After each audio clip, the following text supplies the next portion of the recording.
Olá, alunos, tudo bem com vocês? Na aula de hoje nós vamos começar a falar da farmacologia do sistema cardiovascular.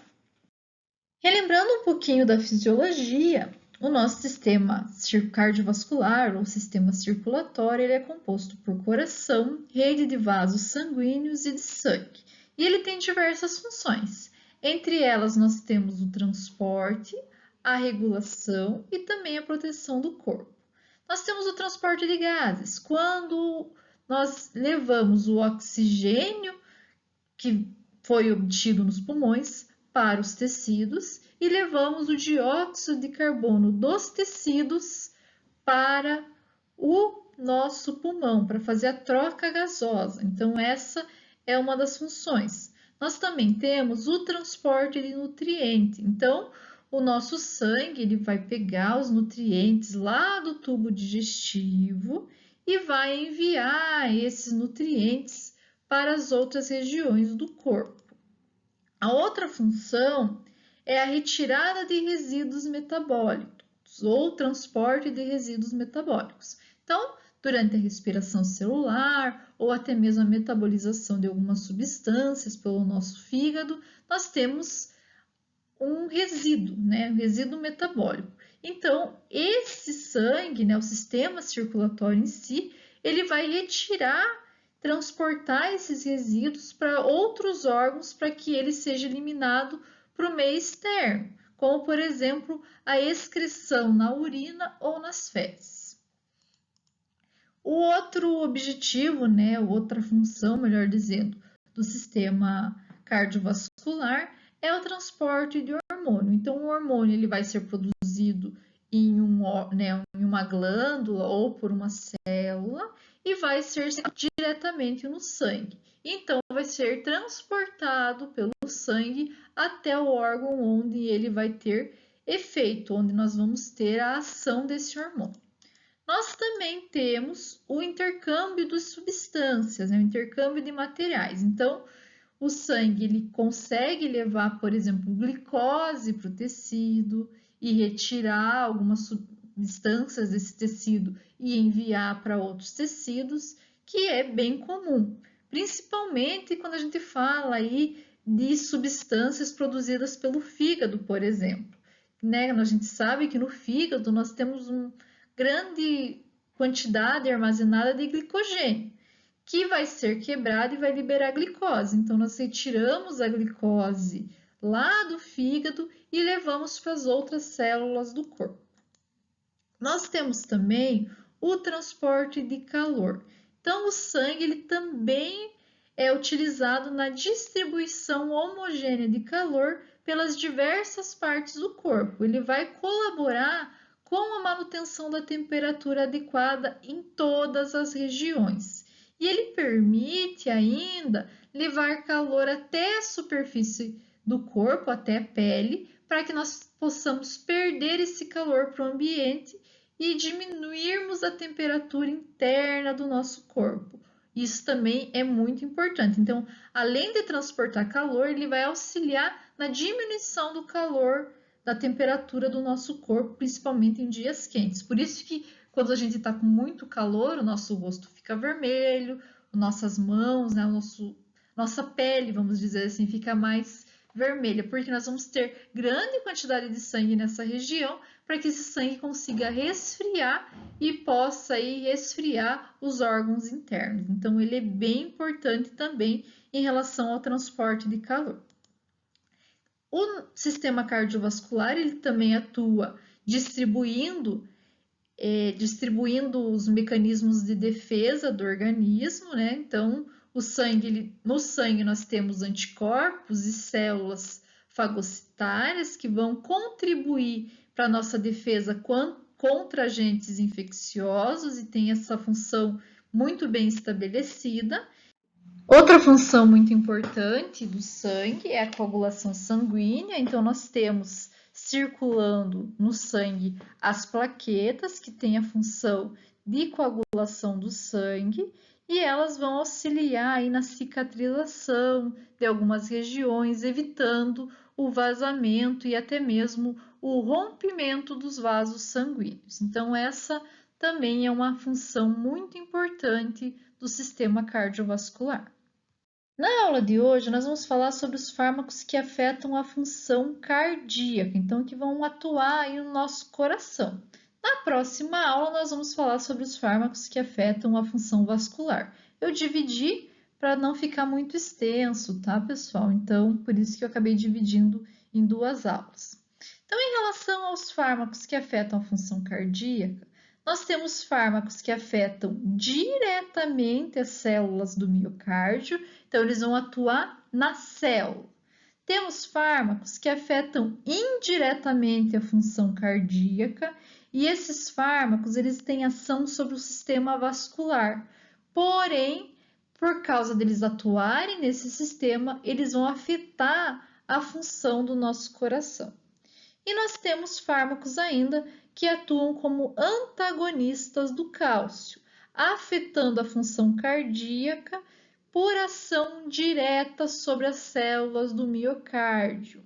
Por quê? Por causa que a partir do momento que eles atuam como antagonistas do cálcio, eles acabam dando relaxamento para o miocárdio e também acabam, é claro, dando relaxamento para a musculatura lisa vascular.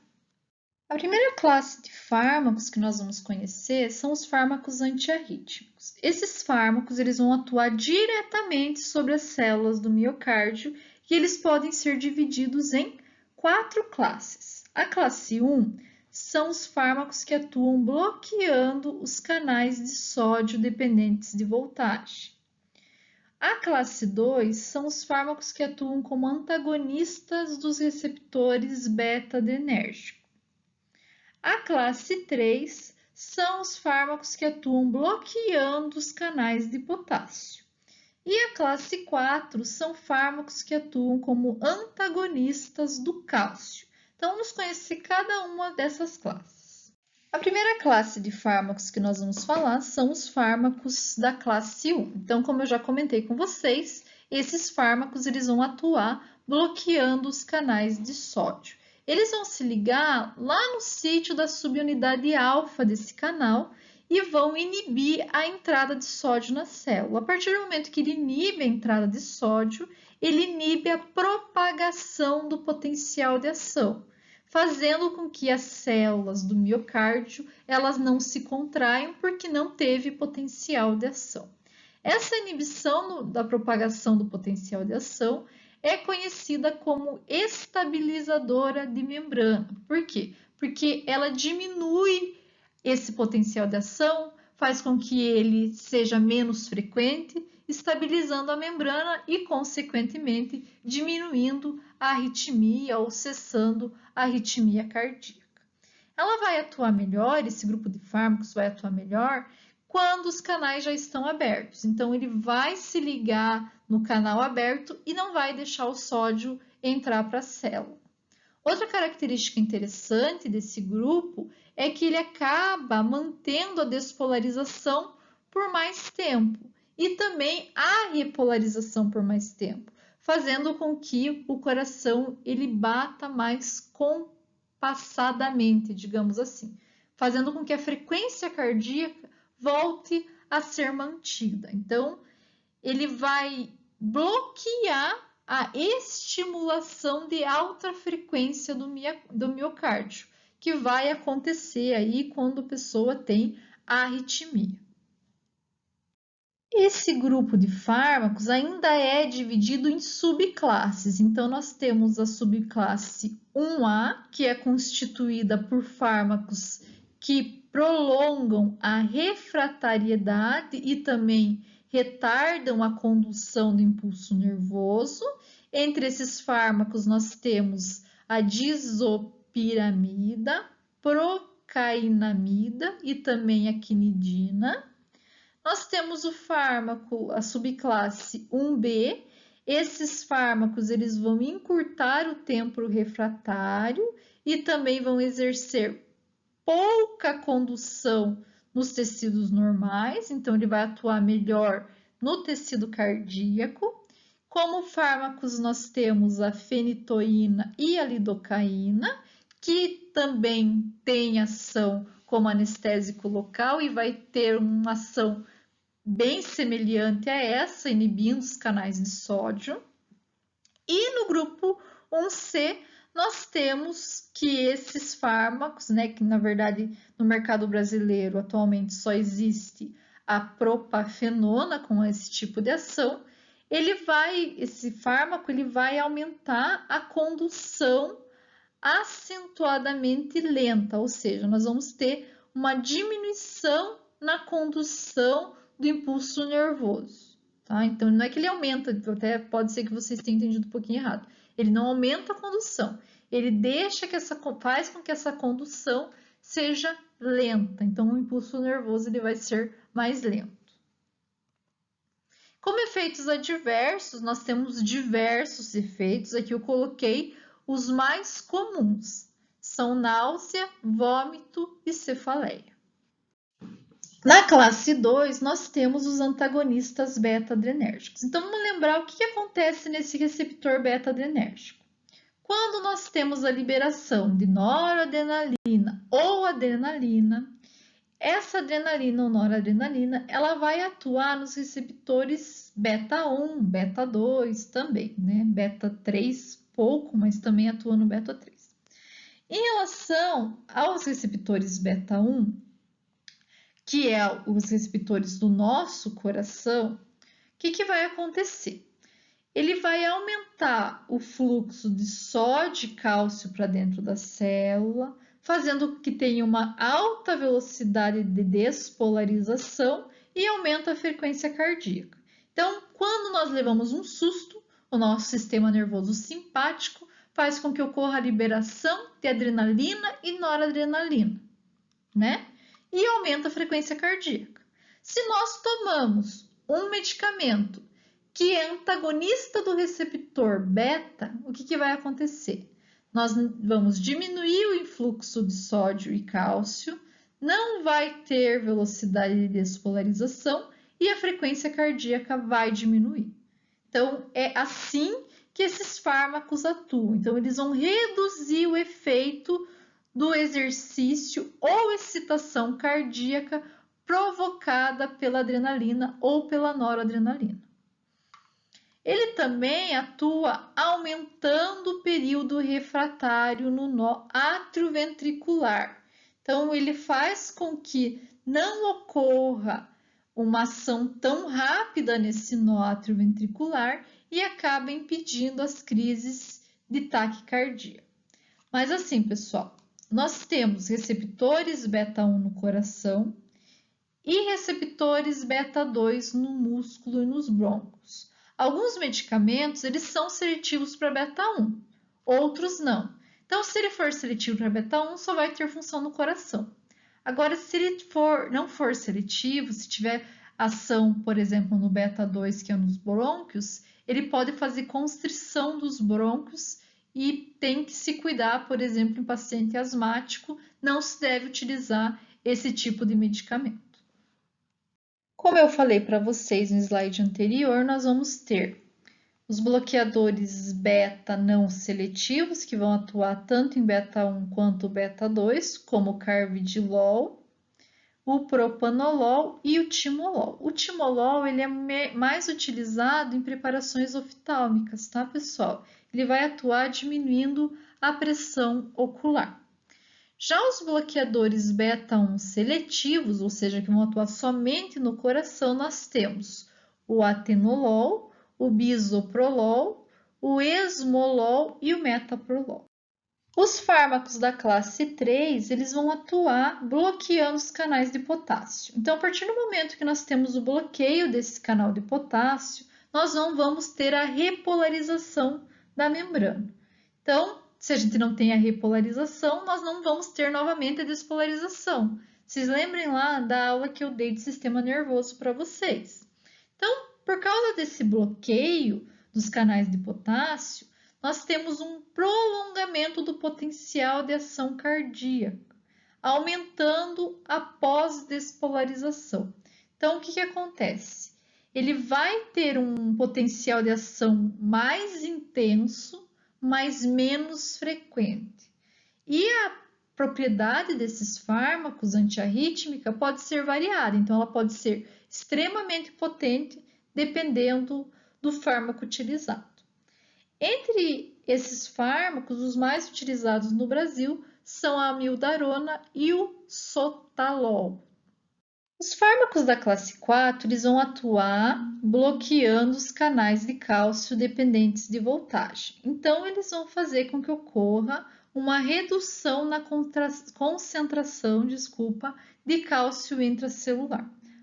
Essa diminuição na concentração de cálcio vai fazer com que o envio do sinal do nó sinoatrial para o nó atrioventricular seja mais lenta, e isso faz com que ocorra uma diminuição do batimento cardíaco. Eu não vou entrar em detalhe como funciona o batimento cardíaco, né? Mas eu vou relembrar vocês, porque eu tenho certeza que vocês viram isso em fisiologia. Então, o que acontece? O nó sinoatrial, ele vai ser despolarizado, né? Então, se vocês olharem a figura 1 aqui, ele está sendo despolarizado, fazendo, então, com que ocorra a contração dos átrios. E ele vai enviar, então, o sinal para o nó atrioventricular.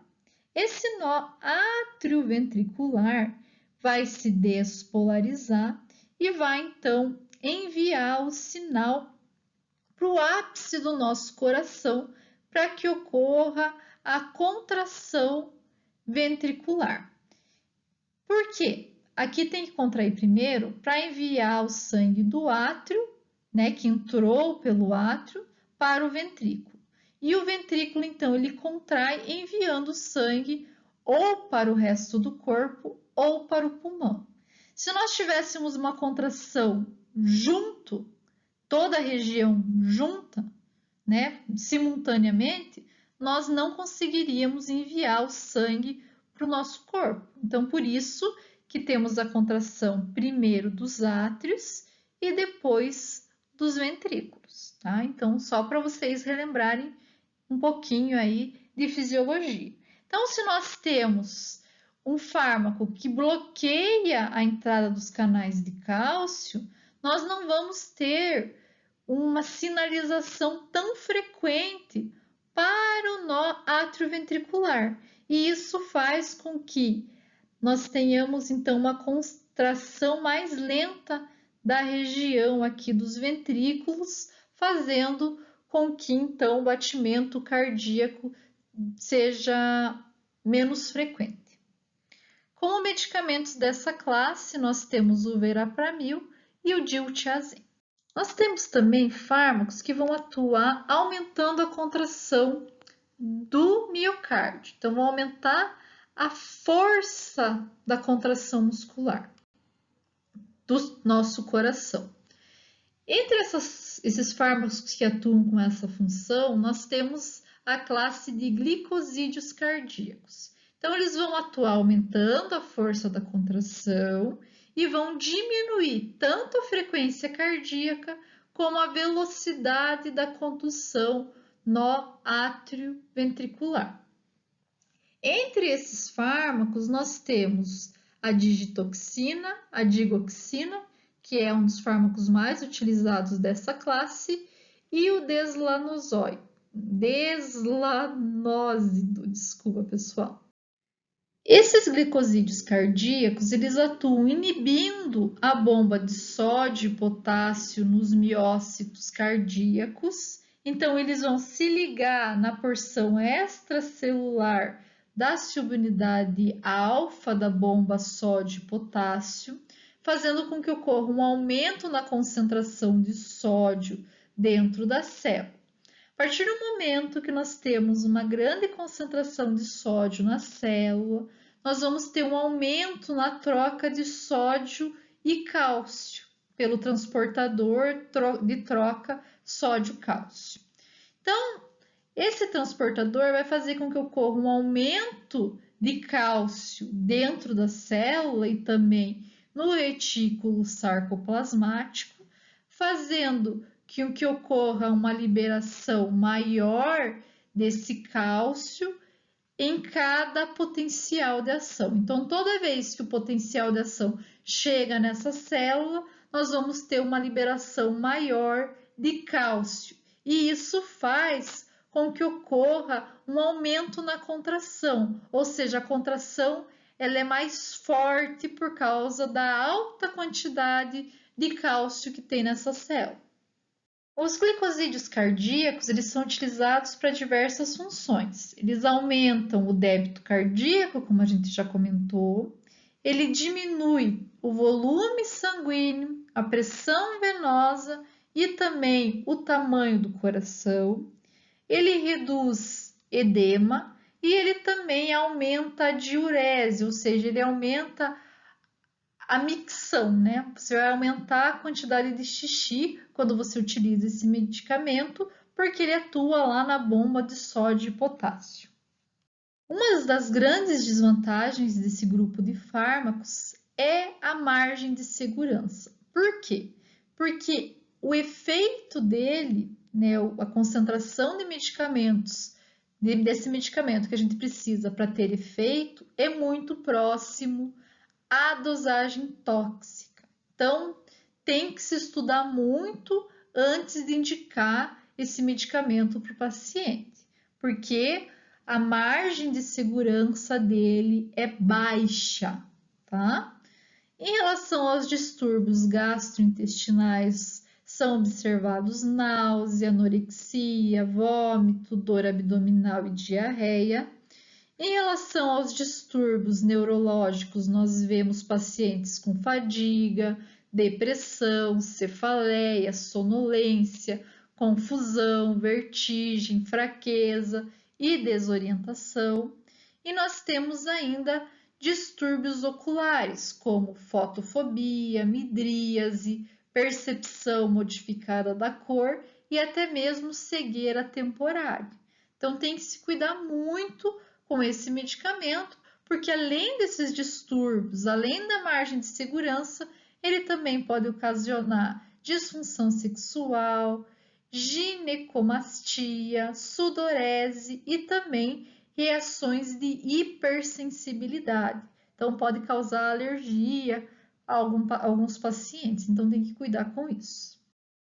Nós temos outros grupos de fármacos que atuam na contratilidade do miocárdio, como, por exemplo, a dobutamina, que vai ser um agonista, pessoal, beta-1.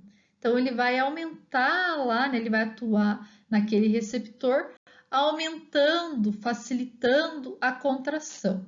Vai ser utilizada no tratamento de insuficiência cardíaca aguda. O glucagon, ele também vem sendo utilizado para aumentar a contratibilidade do miocárdio, porque ele aumenta a síntese de AMP cíclico. Então, ele é muito utilizado em pacientes com disfunção cardíaca aguda. E nós temos ainda os inibidores de fosfodiesterase tipo 3. Esses inibidores, eles vão atuar inibindo a enzima fosfodiesterase. Então, o que essa enzima faz? Essa enzima ela é responsável pela degradação intracelular do AMP cíclico. A partir do momento que a gente utiliza um inibidor dessa enzima, nós vamos ter uma maior concentração de AMP cíclico e, consequentemente, nós vamos ter uma maior contratilidade do miocárdio. Entre os fármacos dessa classe, nós temos a amrinona e também a milrinona.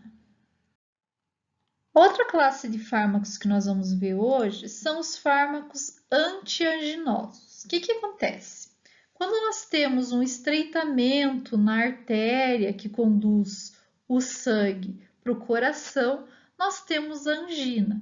Muitas vezes, alguns pacientes até relatam dor por causa desse estreitamento dessa artéria que conduz o sangue até o coração.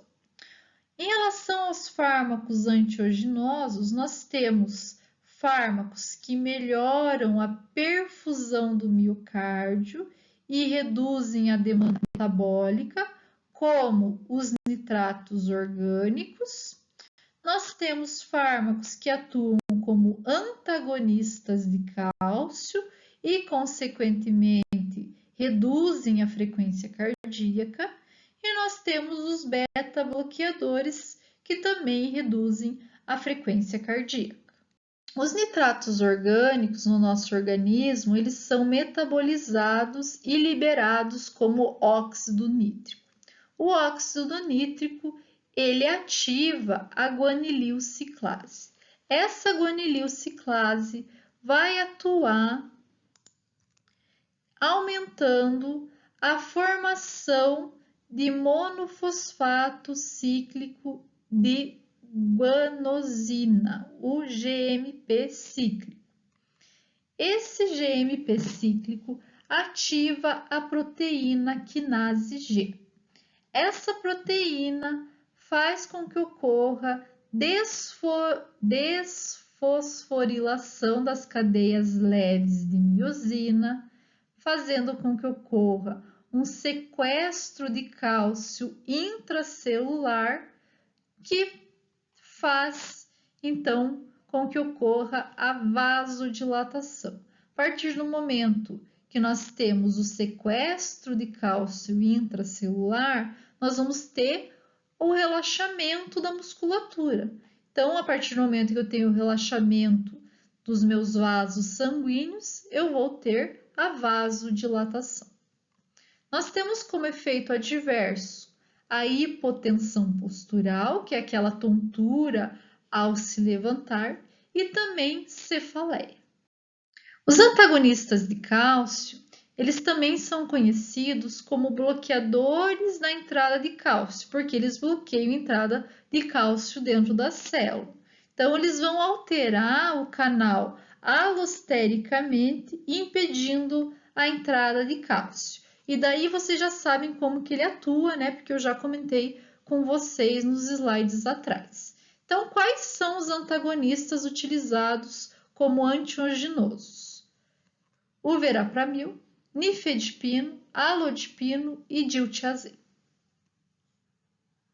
Como efeito adverso, nós temos que o verapamil ele pode causar cefaleia e constipação, e o nifedipino e o alodipino podem causar edema pré-tibial.